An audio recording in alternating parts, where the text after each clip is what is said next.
Hola, bienvenidos, bienvenidas de nuevo un día más a mi canal. Bueno, el caso de hoy es alucinante, o sea, hay cosas que de verdad es para hacérselas mirar y para reflexionar un poco, ¿vale? Que lleva a dos jóvenes a cruzar la línea entre fantasía y realidad. Hoy vamos a hablar de un caso que pasó en 1994 en Madrid, aquí en España, que dejó a todo el país alucinando. O sea, es que yo el caso este lo he estado preparando y de verdad que a mí también me deja alucinada cómo la gente puede llegar a tal punto de no pensar las cosas con claridad y decir, pero bueno, o sea, ¿por qué? O sea, ¿qué necesidad tenéis de hacer estas cosas? Lo que empezó como un juego creado por una persona muy brillante, pero a la vez retorcida, que terminó en un crimen brutal que dejó a toda la sociedad española patidifusa, ¿vale? O sea, dejó a toda la sociedad con una cicatriz que era imposible de poder superar, o sea, muy fuerte, ¿vale? Quedaros conmigo para conocer todos los detalles de este caso, desde quiénes fueron los culpables hasta lo que impactó en la criminología aquí en España. Así que empezamos.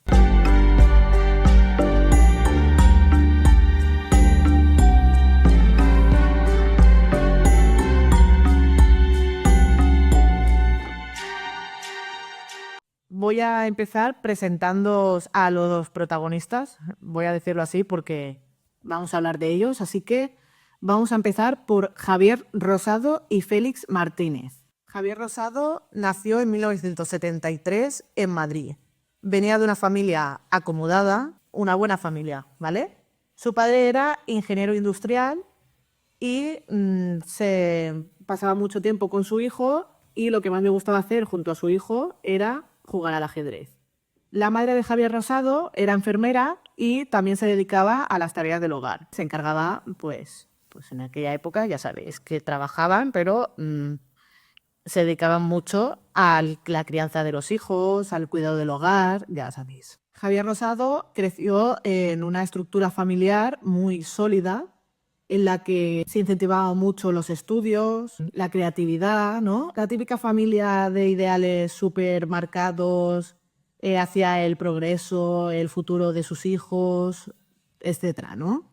Entonces, eso hizo que Javier, bueno, pues a simple vista, ¿no? A la vista de todo el mundo, fuera el hijo perfecto, vamos, o sea, es que no había ningún fallo. A los 8 años, Javier Rosado ya sabía leer literatura muy avanzada, se le daban genial las matemáticas y la filosofía, o sea, era un niño prodigio, ¿vale? Con 8 años, era absolutamente maravilloso. Lo que más le gustaba a Javier era quedarse en casa y leer. La verdad es que no sociabilizaba mucho, no era un chico que tuviera muchos amigos. Conforme fue creciendo, Javier descubrió o se le activó, vamos a decirlo de esa manera, se le activó un instinto un tanto oscuro, ¿vale? Porque empezó como a leer literatura muy oscura, muy tenebrosa, sobre poder, sumisión, ¿sabéis? Era un poquito ya que se le fue despertando un instinto dentro un tanto raruno, ¿ok? O sea, podemos leer literatura oscura porque hay libros muy chulos, la verdad, o sea, las cosas como son, pero de ahí a llegar a un cierto nivel de obsesión continua y que tu carácter cambie directamente a ser un poco falto de empatía. Le gustaba mucho leer a H.P. Lovecraft, que es un autor estadounidense, no sé si la habéis escuchado. Yo sí que he leído alguna novela suya y sus novelas la verdad es que son un poco oscuras, pero está bastante bien. También leía obras del Marqués de Sade, que esas ya sí que eran un tanto más raras porque glorificaban, ¿no? O sea, como que exaltaban mucho la crueldad y el dolor. O sea, yo nunca he leído a ese autor, la verdad, no sabía quién era, pero se ve que sus obras son de ese tema, ¿vale? Y también le dio por, mira, al chico este le dio por leer también muchos textos y manuscritos sobre Adolf Hitler. O sea, vale, no sé qué te atrae, ¿vale? De eso. Pero bueno, cada uno lee lo que quiere, le gusta lo que quiere. Yo no voy a opinar. Todo esto hizo que Javier desarrollara una personalidad un tanto egoísta, de superioridad, o sea, él se creía que era más que nadie, y aparte también de ser muy manipulador, ¿vale? O sea, él con su inteligencia y con su buen hablar sabía cómo y a quién podía manipular perfectamente para conseguir lo que él quería en todo momento. Así que cuidado que esto es peligroso. Félix Martínez, por su lado, fue completamente diferente, ¿vale? Nació en 1977 y su familia era todo lo contrario a la de Javier Rosado. Su padre era adicto y cuando él tenía 1 año perdió la vida y eso hizo que su infancia fuera un tanto solitaria. A los 15 años su madre también perdió la vida a causa de sustancias, ya que también era adicta, y eso hizo que empezara a leer muchos libros, a jugar a juegos de rol, que no sociabilizara tampoco con gente, ya que su vida había sido bastante dura y la verdad es que el chico pues no tenía amigos. El que Félix no se relacionara con gente y solo estuviera en casa leyendo libros o jugando a juegos hizo que cualquier persona lo influyera en aspectos de su vida, ya que no tenía ningún referente paterno, ningún referente del que poder tirar, y cualquier persona que pudiera tener un poquito más de poder, pues se aprovechaba de él y él hacía lo que se le decía, o sea, básicamente. Cuando Félix conoció a Javier, encontró en él todo lo que a Félix le hacía falta, toda esa falta de familia, de pertenecer a algún sitio, de amistades, todo eso lo encontró en Javier. Era súper fan, o sea, estaba asombrado con Javier porque le parecía que era un chico súper inteligente, carismático, que tenía todo lo que a él le hacía falta, o sea, era como su ídolo, ¿vale? Es verdad que Javier era mucho más mayor que él y entonces ahí encontró lo que sería como una figura paternal, ¿no? Un poco así por decirlo, en Javier. Por otra parte, Javier lo que veía en Félix era un sumiso, o sea, una persona con la que podía hacer lo que quisiera, todo lo contrario a Félix con Javier, porque para él era su maestro, su todo, bueno, como cuando te gusta un cantante que lo es todo para ti, pues igual, ¿sabes? Pero este no era cantante. Entonces, aquí Javier vio un tirón, dijo, hostia, yo con este chaval puedo hacer lo que yo quiera, porque es súper manipulable, influenciable, ¿sabes? Puedo decirle que haga algo y lo va a hacer por mí, porque me adora, ¿vale? Porque a todo esto Félix había tenido una vida muy dura, pero no era una mala persona, o sea, no era egocéntrico, sin empatía, o sea, no, era un chico normal y corriente que lo único que le faltaba era un poco de cariño, ¿no? Oye, jolín, de encajar en algún lado, ¿no? Que alguien lo quisiera, ya que de tan jovencito había perdido a su familia. A todo esto, como os he contado, a Félix le encantaban los juegos de rol. Entonces, introdujo a Javier en este mundillo, ¿no? De los juegos y se lo pasaban súper bien, o sea, se treban todo el día jugando. A Javier no se le ocurre una mejor idea, ¿vale? Digo yo, que crear un juego que se llamaría Razas. Este juego se lo han inventado ellos, bueno, Javier, y es un juego de rol. Ahora os voy a explicar en qué consiste el juego de razas. En este juego, la humanidad estaba dividida en 39 razas o arquetipos, ¿vale? Cada uno con características específicas. Javier puso este sistema basándose en personajes literarios, filosóficos y por su propia imaginación. O sea, es que esto es muy fuerte, ¿vale? Según las reglas de raza, cada persona podía ser clasificada dentro de una de estas categorías, que iban desde figuras superiores hasta las que Javier consideraba inferiores.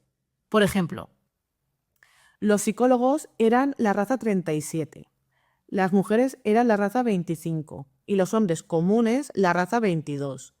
En la parte más alta del sistema estaban las razas relacionadas con el bien, mientras que en la parte de abajo estaban las relacionadas con el mal. Este juego, como os podéis imaginar, inventado, no se regía como los otros juegos de rol, en plan con dados y cosas así que se tiran y vas moviendo fichita y no, no. Este era un sistema estratégico donde las reglas eran absolutas y las decisiones debían tomarse con precisión. El objetivo no era simplemente jugar, sino imponer un orden que Javier se había inventado y en vez de estar en un juego, llevarlo a la vida real. O sea, esto es muy fuerte, ¿vale? Porque ahora os voy a explicar el juego porque vais a flipar colores. A todo esto, Félix, cuando le explicó el juego a Javier, se quedó absolutamente, bueno, madre mía, qué genio, eres súper inteligente. Bueno, le encantó la idea. Porque lo que hacía este juego era que le daba mucha importancia, ¿sabes? Tanto a Javier como a Félix. Entonces él se sentía importante, se sentía que iba a hacer algo en la vida, ¿no? Y entonces, bueno, pues se lanzó directo a la piscina. O sea, la idea que tuvo Javier dijo, me encanta, vamos a por ello, vamos a hacerlo, amigo, amiguito. Javier empezó explicándole las reglas del juego a Félix. A él le parecía súper emocionante. No le parecía que fuera un juego peligroso, ¿no? ¿Quién se iba a imaginar que había algo oculto en él, ¿no? O sea, en la mente de quien lo había creado. Para él era algo súper asombroso, súper divertido, sin ninguna maldad. O sea, era el juego perfecto para jugar con su mejor amigo, que el amigo turureta, ¿sabes? Porque vaya tela con el amigo, ¿sabes? También te lo digo. Es que a veces da miedo, porque conoces a una persona que piensas que es tu best friend, ¿sabes? Tu alma gemela, y luego tiene cosas oscuras aquí dentro. Con el tiempo y conforme iban jugando, Javier le propuso a Félix que pasaran del juego, del tablero, a la vida real. Como habían estado jugando y se lo estaban pasando guay, dijo, ay, pues sí, vamos a hacerlo, ¿no? O sea, qué guay, vamos a hacerlo en la vida real. Cuidado, a qué mala hora dijiste que sí, amigo, porque os voy a leer las reglas del juego, ¿vale? En el mundo real, porque es asombroso. La víctima debía de cumplir ciertos criterios. Según el juego Razas, las víctimas debían ser seleccionadas cuidadosamente para encajar en una categoría específica. Inicialmente buscaban una mujer joven, pero las reglas también permitían elegir a un hombre después de las 4 de la madrugada, ¿vale? O sea, la primera búsqueda era una mujer y luego, después de cierta hora, podían entrar en juego otros perfiles como los hombres. El objetivo era más que acabar con la vida de una persona, ¿vale? Para Javier, el acto debía ser metódico, o sea, no se trataba solo de cometer un acto tan malo como es quitarle la vida a una persona, sino que había que seguir un protocolo que él mismo había establecido en este juego. Cada acción debía documentarse. Javier llevaría un diario donde anotaría cada detalle, cada paso, cada acción, o sea, todo lo que pasaba se tenía que anotar para luego sumar puntos. Es que es muy fuerte, ¿vale? No me estoy riendo de esto porque es que me río de la locura máxima que tiene en la cabeza este chico. Para luego sumar puntos y ver si han conseguido el objetivo que estaba establecido. El 30 de abril de 1994, por la noche, Javier y Félix se prepararon para salir a jugar. Entre comillas, voy a decir, jugar. Se pusieron ropa vieja que no usaban, guantes de látex y se llevaron cuchillo, ¿vale? Lo que para cortar la carne, el pan, todas estas cosas. Eligieron el barrio de Manoteras, Manoteras se dice, sí, de Manoteras, porque según Javier era una zona muy tranquila en la que normalmente no había mucho tránsito, no había mucha gente y así podían hacerlo tranquilamente sin que la descubriera. Javier también memorizó todas las calles de ese barrio por si tenían que salir huyendo en algún momento de la noche, saber dónde estaban las salidas, una vía de escape, tal. O sea, se lo había memorizado el tío todo, todo, todo. O sea, como si hubiera sido, como si fuera una estrategia militar, rollo mira, esto aquí hay una salida, si alguien nos ataca tal, no sé qué. Bueno, o sea, una estrategia calculadísima, estudiadísima y que da un miedo que te cagas. Porque yo me pongo a pensar en esto y da un miedo que te cagas, ¿vale? Una persona tan calculadora. O sea, es que hay gente que da miedo, o sea, de verdad lo digo. Yo cuando leo casos digo, "Uf, o sea, ¿qué pasa con el ser humano, tío?". A todo esto, Félix, encantadísimo de la vida, claro. O sea, te está diciendo una persona que tú admiras todos los detalles, toda la estrategia, todo cómo está, y él estaba encantadísimo de la vida. Bueno, o sea, es que no cabía en su júbilo, ¿sabes? No sé, no cabía en su pecho la alegría que tenía, ¿sabes? De hacer algo con un amigo. O sea, es que no lo quiero exculpar porque tiene toda la culpa también de lo que va a pasar, pero jolín, ¿sabes? Estaba feliz porque había conseguido un amigo y hacía cosas. La primera estrategia era buscar a una persona. Antes de las 4 de la madrugada tenía que la víctima ser una mujer. La primera persona que se encontraron fue a un hombre que estaba en la parada del autobús esperando con los auriculares puestos, pero no entraba dentro de lo que eran las reglas y entonces, pues mira, el chico se libró porque la verdad es que si no hubiera habido esas reglas de que tenía que ser una mujer antes que un hombre, igual hubiera sido una víctima perfectamente. Pero como eran antes de las 4 de la madrugada, pues no podían hacerle nada. Así que continuaron buscando.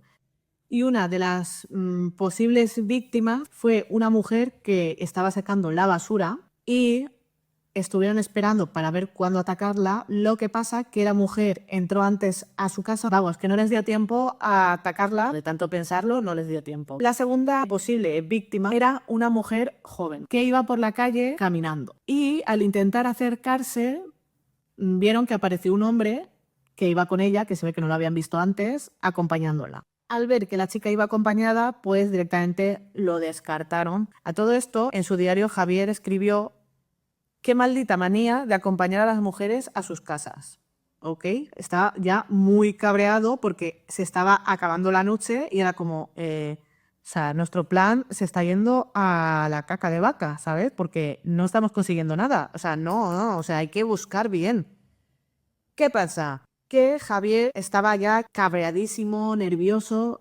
Dijo: "Mira, a partir de las 4 de la madrugada, da igual quién se nos cruce, que va a ser nuestra víctima. O sea, da igual que sea mujer, hombre, anciano, no sé, todo lo que ponía en su ley". O sea, le daba igual, ¿vale? Absolutamente igual. Él, a partir de las 4 ya, se acababan las reglas y quien se cruzara por su camino iba a ser la víctima. A las 4:15 de la madrugada, pasando por ese barrio, vieron a un hombre sentado en una parada de autobús esperando el autobús nocturno de Madrid, ¿vale?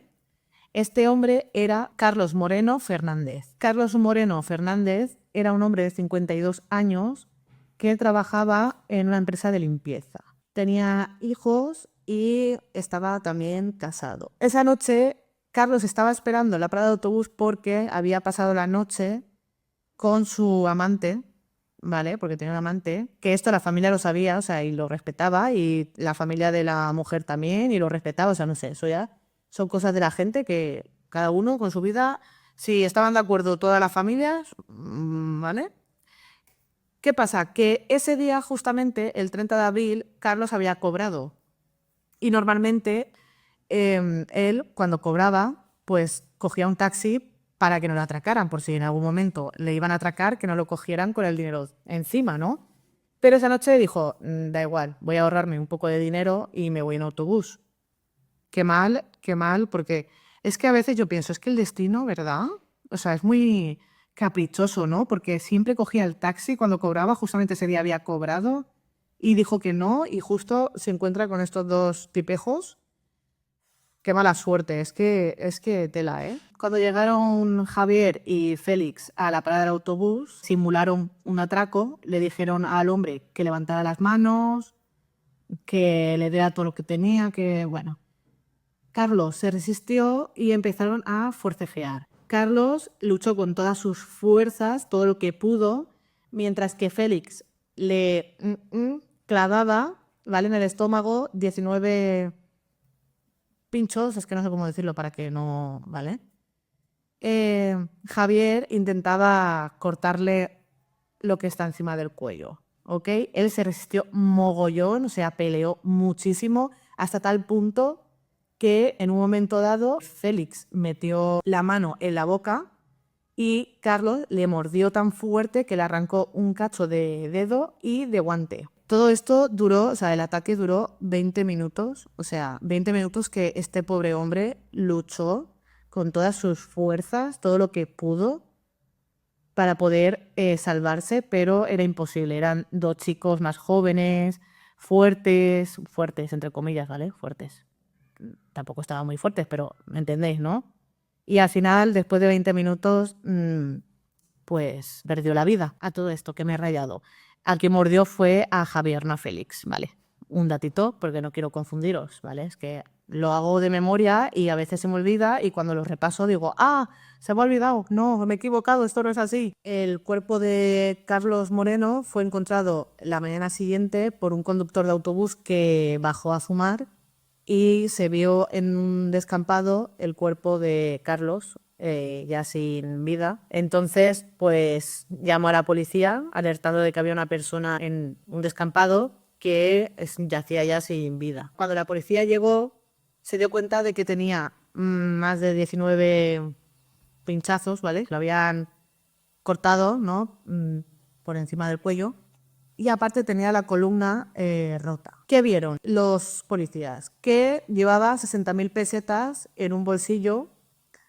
Entonces descartaron el móvil del robo como principal ataque, ¿no? O sea, como que no había sido el robo, ¿no? La causa del por qué Carlos Moreno pues estaba sin vida en la calle, ¿vale? Cuando estuvieron mirando más, vieron que en la boca tenía un cachón de piel y de guante de látex, ¿vale? Ya sabéis que se defendió a tope, eso también lo vieron. Vieron que tenía muchas heridas defensivas, que había luchado con todas sus fuerzas, pero no había testigos, nadie había visto nada y entonces la investigación, la verdad es que fue un poquito lenta. Sí que es verdad que tenían ADN porque Carlos había luchado y había conseguido quitarle a su agresor un poco de piel y de guante, así que por lo menos algo tenía. También os digo que aunque tuvieran un poco de ADN en esa época, estamos hablando de 1994, tampoco es que estuviera súper avanzado lo del ADN, así que era como, bueno, tenemos algo, pero va a costar, ¿vale? Porque no es como ahora que enseguida se analiza y te da resultados, no. En esa época costaba mucho. Pero les vino una pista demasiado buena, ¿vale?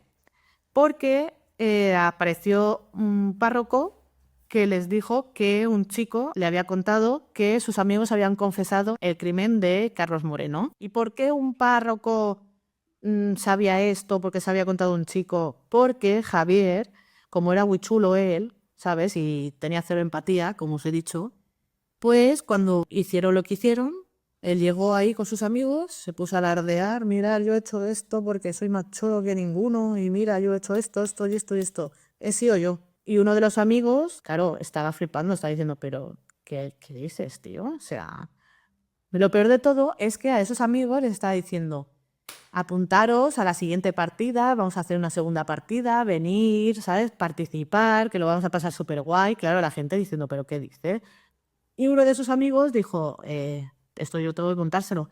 Y en vez de ir a la policía, pues no se le ocurre mejor idea que irse ahí a un párroco a confesarle que su amigo había hecho eso en vez de ir a la policía. Pero bueno, por lo menos lo dijo, confesó y pudieron tirar de algún lado. Y entonces la policía fue a hablar con este chico. El chico les contó lo que le había contado al párroco. Sí, mira, es que mi amigo dice que tal, que no sé qué. Tenía muchos detalles que no lo sabía nadie, solo los investigadores, porque habían cosas que no se habían escrito en la prensa y solo lo sabía que lo había cometido o, claro, si te lo han contado, quién lo ha cometido, ¿vale? O sea, es que, claro. Entonces, como eran datos de la investigación que solo lo podían saber los policías y los que lo habían hecho, pues fueron directamente a casa de Javier. Y aquí viene lo bueno. Cuando llegaron a casa de Javier y entraron a su habitación, alucinaron de las cosas que tenía. O sea, tenía un mogollón de libros de ocultismo, cuchillos, bueno, textos súper sádicos. O sea, es que se quedaron horrorizados porque dijeron, pero bueno, este chico, ¿quién es? O sea, ¿qué hace con su vida? ¿Vale? Pero lo que más les llamó la atención fue un diario, que ya sabéis que el diario era lo que apuntaban del juego, en el que estaba todo escrito y os voy a leer lo que escribió la noche que cometió ese acto con su amigo. Es que vais a flipar porque, o sea, es muy fuerte. Voy a empezar a leerlo, ¿vale? Yo memoricé el nombre de varias calles por si teníamos que salir corriendo y en la oída teníamos que separarnos. Quedamos en que yo me abalanzaría por detrás mientras él le debilitaba con el cuchillo de grandes dimensiones. Se suponía que yo era quien debía cortarle el... ¿vale? Yo sería quien acabaría con la vida de la primera víctima. Era preferible atrapar a una mujer joven y bonita, aunque esto último no era imprescindible, pero sí saludable. A un viejo o a un niño. Llegamos al parque en que se debía cometer el crimen. No había absolutamente nadie, solo pasaron 3 chicos. Me pareció demasiado peligroso empezar por ellos. En la parada de autobús vimos a un hombre sentado. Era una víctima casi perfecta. Tenía cara de idiota, apariencia feliz y unas orejas tapadas por un Wallman. Pero era un tío. Nos sentamos junto a él. Aquí la historia se tomó casi irreal. El tío comenzó a hablar con nosotros alegremente, nos contó su vida y mi compañero me miró interrogativamente, pero yo me negué a terminar con su vida. Sería las 4:15, a esa hora se abría la veda de los hombres. Vi a un tío andar hacia la parada de autobuses. Era gordito y mayor, con cara de tonto. O sea, es que encima escribía las cosas súper asqueroso el tío. O sea, es que se sentó en la parada. La víctima llevaba zapatos cutres y unos calcetines ridículos. Era gordito, rechoncho, con cara de alucinando que apetecía golpear y una papeleta imaginaria que decía, quiero mor, ¿vale? Si hubiese sido a la 1:30 no le había pasado nada, pero así es la vida. Le dijimos que le íbamos a registrar. ¿Le importa poner las manos en la espalda? Le dije. Él dudó, pero mi compañero le cogió las manos y se las puso atrás. Yo comencé a enfadarme porque no le podía ver bien el cuello. O sea, es que es muy fuerte, ¿vale? O sea, es que estoy leyendo esto y se me pone la piel de gallina, o sea... Le dije que levantara la cabeza. Lo hizo y le clavé el en el cuello. Emitió un sonido estrangulado. Nos llamó hijos de pi. Yo vi que solo le había abierto una brecha. Mi compañero ya había empezado a debilitarle el abdomen a pinchazos, ¿vale? Pero ninguna era realmente importante. Yo tampoco acertaba a darle una buena en el cuello. Empezó a decir no, no, una y otra vez. Me apartó del empujón y empezó a correr. Yo corrí tras él y pude agarrarle. Le cogí por detrás e intenté seguir ¿vale? Oí el desgarro de uno de mis guantes. Seguimos peleando y rodando. Tíralo al terraplén, hacia el parque, detrás de la parada de autobús. Ahí podíamos acabar con su vida a gusto, dijo mi compañero. Al oír esto, la presa, o sea, no se refiere como una persona, o sea, se refiere como una presa. Se debatió con mucha más fuerza. Yo caía por el terraplén. Quedé medio atontado por el golpe. Mi compañero seguía atacándolo. La presa redobló sus esfuerzos. Chilló un poco más. Hijos de... ya comenzaba a molestarme el hecho de que ni acababa con su vida ni se debilitaba, lo que me cabreaba bastante. Se me ocurrió una idea espantosa que jamás volveré a hacer y que saqué de la película Hellraiser, no sé cuál es, ¿vale? Cuando los cenobitas de la película deseaban que alguien no gritara, le metía los dedos en la boca. Gloriosa idea para ellos, pero qué pena porque me mordió el pulgar. Cuando me mordió, que tengo la cicatriz, le metí el dedo en el ojo. Seguía vivo, sangraba por todos los sitios, aquello no me importó lo más mínimo. Bueno, voy a acabar con esta frase que dice, ¿vale? Porque no quiero leeros todo. A la luz de la luna contemplamos a nuestra primera víctima. Sonreímos y nos dimos la mano. Es que me parece realmente, o sea, es que es escalofriante, o sea, qué poca humanidad, qué poco sentimiento, remordimiento, o sea, es que qué frialdad de persona. El juicio contra Javier y Félix comenzó en 1997 y fue un juicio súper mediático, o sea, todo el mundo estaba hablando de él y lo apodaron como el crimen del juego de rol. Pero Javier decía que no era un juego de rol. Trazas no era un juego de rol. Era una filosofía creada por él. Los psicólogos describieron a Javier como una persona fría, sin sentimientos y manipulador. Era un chico muy inteligente, pero no tenía empatía ninguna. Y de Félix dijeron todo lo contrario. Era una persona que no se le veía maldad y que era muy influenciable. Javier Rosado fue condenado a 42 años de prisión por terminar con la vida de una persona, robo y conspiración. Y Félix, al ser menor de edad, le condenaron a 12 años y 9 meses, pero solamente cumplió 4 años antes de ser liberado. Javier Rosado en el juicio fue muy frío, una persona que no se arrepentía de nada de lo que había hecho, y así fue en la cárcel también. Él no se arrepintió en ningún momento de nada, era un chico súper frío. Eso sí, como era muy inteligente, ¿vale? Fue el primer recluso en España en completar 3 carreras universitarias durante su tiempo en prisión. O sea, 3 carreras universitarias, ¿vale? Química, matemáticas e ingeniería. Según Pedro Martínez, el fiscal del Tribunal Superior de Justicia de Madrid, dijo que Javier Rosado es un psicópata, carece de empatía y sentimientos, pero su inteligencia le permite entender cómo funciona la mente de los demás, aunque no sea capaz de comprender sus emociones. Y en 2010, después de 13 años en prisión, Javier Rosado fue liberado. 13 años. Es que me parece tan absurdo, o sea, tan poco el daño que ha hecho para los años que le han caído. O sea, es que me parece poquísimo y una vergüenza, la verdad. Pero bueno, es que es mi opinión. Cada uno que opine lo que quiera. Bueno, y hasta aquí el caso de hoy. ¿Qué opináis? Si os ha gustado este vídeo, me ayudaríais un montón con un like. Si queréis ver más casos como este, sin no perderos nada, suscribiros.